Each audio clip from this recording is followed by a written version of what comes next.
আপনারা হয়তো দেখেছেন যখনই আপনারা ফেসবুক অ্যাপ্লিকেশনটি ওপেন করে আপনাদের ফেসবুক অ্যাকাউন্টটি লগ ইন করেন, আপনাদের সামনে অনেক ভিডিও চলে আসে, সেই ভিডিওগুলো অটো প্লে হতে শুরু করে। আপনারা ধরুন সেই ভিডিও দেখবেন না, তাও কিন্তু আপনাদের সামনে ভিডিওটি অটো প্লে হতে শুরু করে।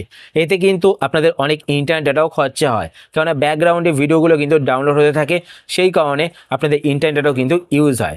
তো আজকে ভিডিওতে আমি আপনাদের একটি সেটিংস দেখাবো। এই সেটিংস যদি আপনারা আপনাদের ফেসবুক অ্যাকাউন্টে করে রাখেন, তাহলে কিন্তু ভিডিও আর অটো প্লে হবে না। আপনার ফেসবুক অ্যাপ্লিকেশন ওপেন করবেন, তো আপনার সামনে কিন্তু ভিডিও অটো প্লে হবে না। তো এই সেটিংসটি করার জন্য আপনারা আপনাদের ফোন থেকে ফেসবুক অ্যাপ্লিকেশনটি ওপেন করার পর ওপরে এখানে ডান দিকে তিনটে লাইনে ক্লিক করবেন।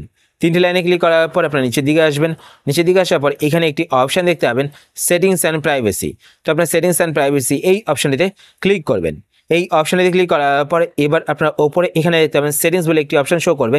তো আপনার সেটিংস অপশানটিতে ক্লিক করবেন। সেটিংস অপশানটিতে ক্লিক করার পর এবার আপনার নিচের দিকে আসবেন।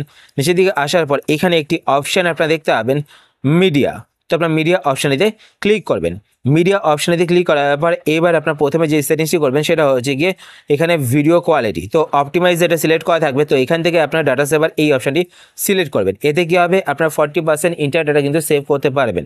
তারপর নিচে এখানে দেখতে পাচ্ছেন অটো প্লে, তো এটা আপনাদের on mobile data and wifi select করা থাকবে। তো এখান থেকে আপনার নেভার অটো প্লে ভিডিও এই অপশানটি সিলেক্ট করবেন। এই অপশানটি সিলেক্ট করলে আপনাদের সামনে কিন্তু ভিডিও আর অটো প্লে হবে না। তো এই সেটিংসটির মাধ্যমে কিন্তু আপনাদের ইন্টারনেট ডাটা সেভ করতে পারেন। আশা করছি আজকে ভিডিও আপনাদের হেল্পফুল হয়েছে। যদি হেল্পফুল হয়ে থাকে তাহলে অবশ্যই লাইক করে দেবেন। আর আপনারা যদি এই চ্যানেলে নতুন হয়ে থাকেন তো চ্যানেলটিকে সাবস্ক্রাইব করে পাশে বেল আইকনটি কল করে রাখবেন, এরকম নতুন নতুন ফেসবুক টিপস সিটের ভিডিও নোটিফিকেশন পেতে। আর আপনি যদি ফেসবুক পেজ থেকে ভিডিও দেখে থাকেন তো পেজটিকে লাইক এবং ফলো করে পেজের সাথে অবশ্যই থাকবেন। তো আজকের মতো এই পর্যন্তই, আবার দেখা হবে আপনার সাথে নতুন একটি ভিডিওতে। তো টাটা, সবাই ভালো থাকবেন।